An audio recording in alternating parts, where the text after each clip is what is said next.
I don't usually do this back to back, but I decided to do this because I figured, what the hell, story time. Let's do this one. Let's make it interesting. How many of you have actually lived in a dorm? I have. So I'm going to talk about my dorm shenanigans. And this was back when I was actually maintaining a MySpace page and had a lot of really cool friends. And, well, there were two things that happened at the dorm that was actually, there were a couple that were entertaining, some that were really tragic, and the other is the fact that it used to be an old hotel. The dorm was converted into student living quarters back in like 2003. I moved in around 2006 to a really nice dorm, and it was actually pretty cool looking. My first room was on the 17th floor of the tower, which was the main hallway, the main building. Now, the thing is, I will tell you this, the place is haunted. How it just is really creepy. We had one girl who had a room on the 13th floor. I kid you not, we actually had a 13th floor. And then we had a kid on the 12th floor who had a similar situation. For whatever reason, in one of the rooms, posters would not stay on the walls. The kid would put the posters up, but when he came in the next couple hours, all the posters would be face down on the floor, and we just didn't understand it. Now, like I said, living in a dorm is a little bit weird. I had one friend of mine, and she is still my best friend to all these days, would spend more time in my room than she would with her roommate, who was a complete and crazy religious nut job. One day, we were watching a movie, and the girl followed her roommate, I will call my friend Jay, into my room. She was at my room, and we were going to watch A Little Miss Sunshine, because I had the only working DVD player, because for whatever reason, Jay's TV wouldn't work that day, because the hookup wasn't working right, and I had already looked at it, and we were kind of baffled. So I said I'd call my dad, and we'd have him look at it. Turned out, the TV had complete burnout because it was an old box TV, and yeah, this is what you get for living in dorm and not having money. So she came up to my room. We hooked up the stereo and my TV, which, believe me, my TV actually did not have a working stereo unit on it.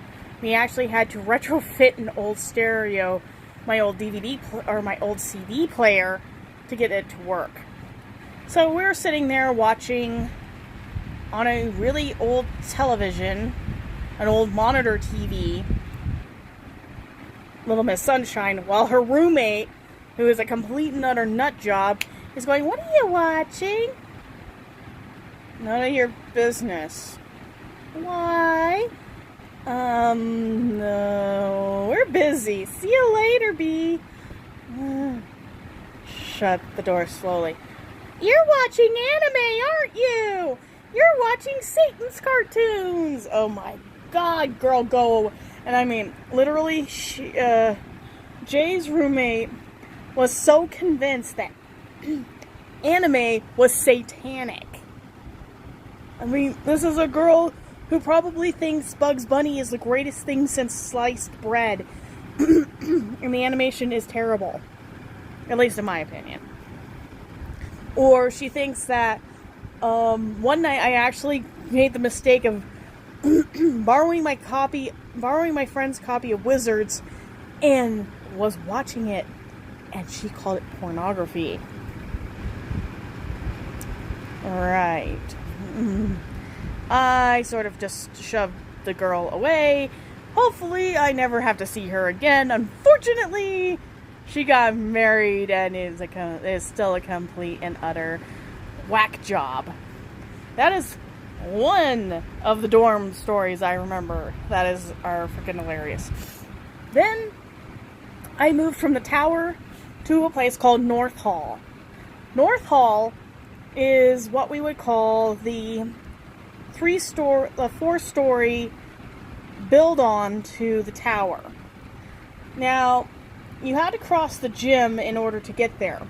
One day, my friend Amos and I, now I'm going to use his real name. It's not really his real name. His real name is so hard to pronounce, we just called him Amos. Amos and I were hanging out, and I had made an off-the-wall comment, and he's like, "You can't be serious." I'm like, "No, I'm not. I'm just being facetious." We had these people from this group called Firehouse Ministries, and they would throw out like these pamphlets that were so homophobic and ridiculous. And they thought that the dorm was their playground. Well, one day, my friends and I formed the student blank insert name dorm anime club. This was a combination of an art school, my school, which was a totally different college, and a community college, and the fourth one, the Institute of Art for Denver, Colorado. All four of us formed the club. And one day we decided to torture these people with an anime called Ninja Nonsense. Oh my god, we were so bad. And then we did Death Note.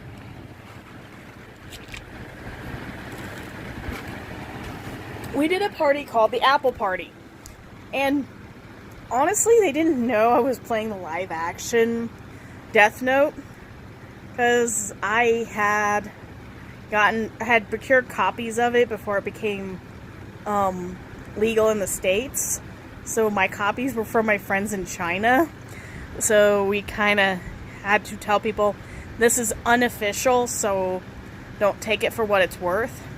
I put it in, and one of the ladies in our school, in the dorm, who was a devout follower of this Christian group, who are completely nuts. Now, not all Christians are nuts, okay? There are some really good Christians that were in our group. We were watching these people flip a lid over Ryuk, calling him a demon. And we were like, you really need to watch this before you make a judgment call. Afterward, I had a huge bag of apples that I gave to a bunch of homeless people on my campus, because I didn't really want to throw them away. So a bunch of homeless guys were really thankful that I handed them a bunch of apples on my campus, because these are poor guys who, since there was the Catholic Church on campus, would give out food. Yeah, you get the picture. Now, the tragedy. When I was living in North Hall, I lived across the hall from a very nice girl. Now, next to me was diagonal from me was another girl, and I don't really rightly remember her name. I think we'll just call her Dora. Dora and I would, on occasion, meet in the hallway, talk about class, things like that. But we always had a third person with us, which I'll call Taylor. Taylor was just sort of an off and on girl, and she would come with me and a couple other friends to a club called The Church. It was a thing we did on Sunday night, on goth night. It wasn't anything bad. It wasn't really anything good. It was just things to do on Sunday when we did our class stuff and we were done for the night. And we didn't really stay out very long. We only stayed out till like maybe 10 o'clock, come back, and go to bed.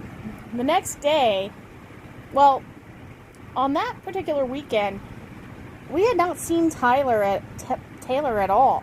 Taylor had come, usually, like Dora and I were talking about midterms coming up. But usually, Taylor was really good about, hey, can one of you help me with my notes? Or can you help me with this? And Taylor didn't even bother to contact us, which was really out of character because we were kind of in our little hallway, kind of in a little niche group. Well, came to find out that she wasn't exactly being truthful to us about some stuff that she was doing. And she had overdosed in her room. And no one found out for 4 days. It wasn't until her older brother knocked on my door asking me where she was. And I said, well, I haven't seen Taylor for a couple days. And I usually don't really worry about her because she's really responsible. But she never came, she was so quiet, nobody noticed. And that was a tragedy because she died in her room. And it kind of affected the whole hallway because half the hall didn't know about it. And the half that I was in, we kind of figured it all out. And we kind of held a meeting. But the thing is, the overly zealous Christian group was trying to use that as a way to bolster their numbers. And it worked in just the opposite effect.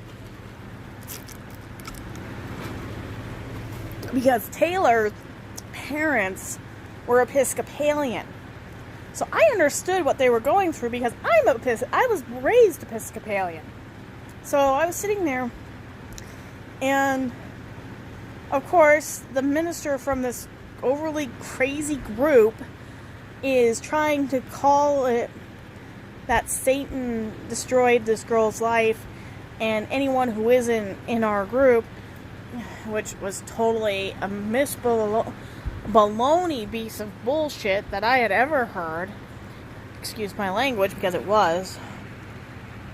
And it hurt the whole thing, and it hurt their argument too, because not a lot of the Christian people actually agreed.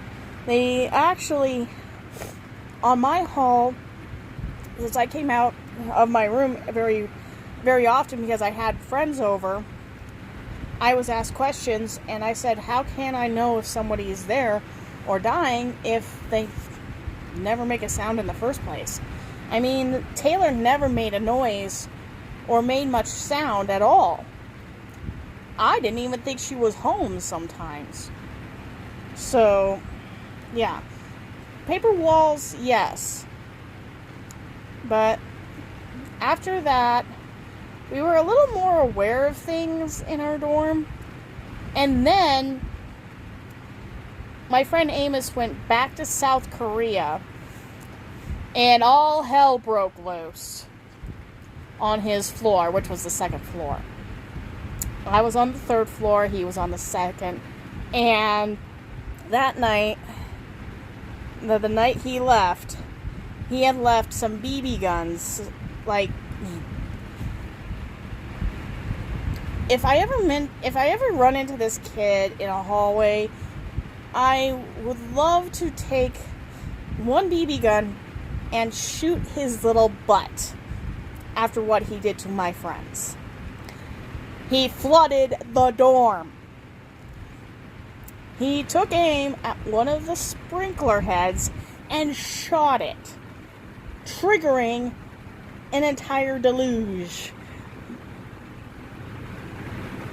Yeah, we were not a happy group. Especially since I was getting ready for my finals coming up in a week. And I was studying like crazy when this stupid idiot set off the fire alarm in the middle of November. November, winter, cold, ice.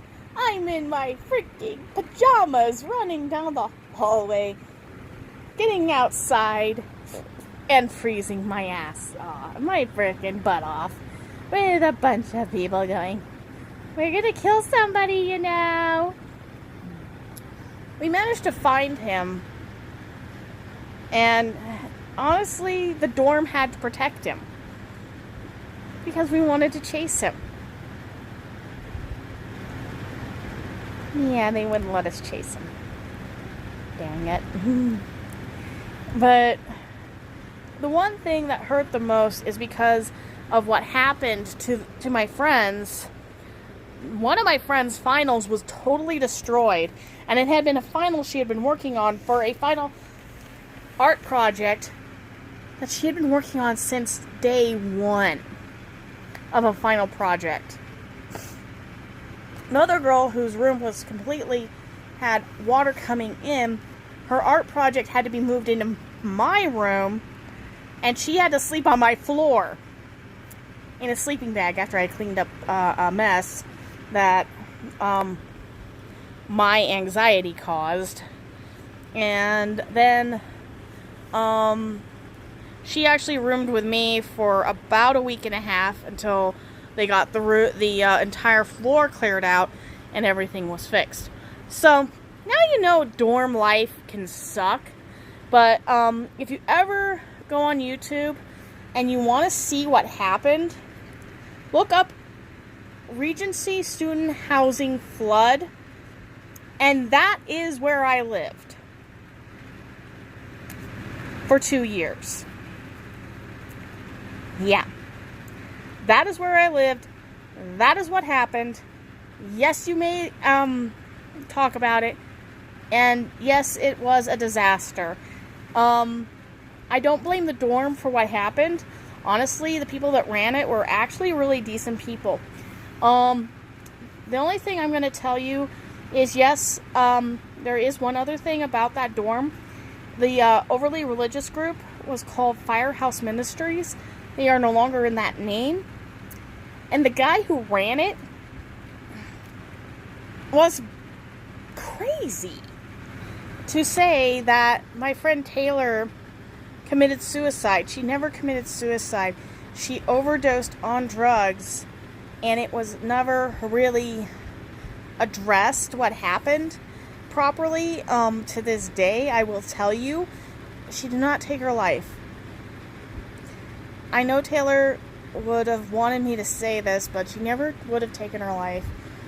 Accidents happen all the time, and this was a tragic accident that if only she actually communicated to me and the rest of her neighbors, we would have been able to watch out for her a lot more. But since we were all disjointed, it didn't really work out that great. That's the one problem about my dorm, was we were disjointed people. I was in my own group of friends, and at that time, I was not the most pleasant person to most people, and I was also extremely sick of dealing with other dramas, and I actually chased a few people away. So if you guys are wondering what it's like to live in a dorm, I'm sure there's a lot of videos about dorm life. Mine is just one of the few stories. If I find any more, I would say please post your dorm stories in my comments, because that's a story time that I would love to address, is how many people have gone through the insanity of going through a dorm and then having reality kind of crash on you. So I'll talk later. This was back-to-back story time.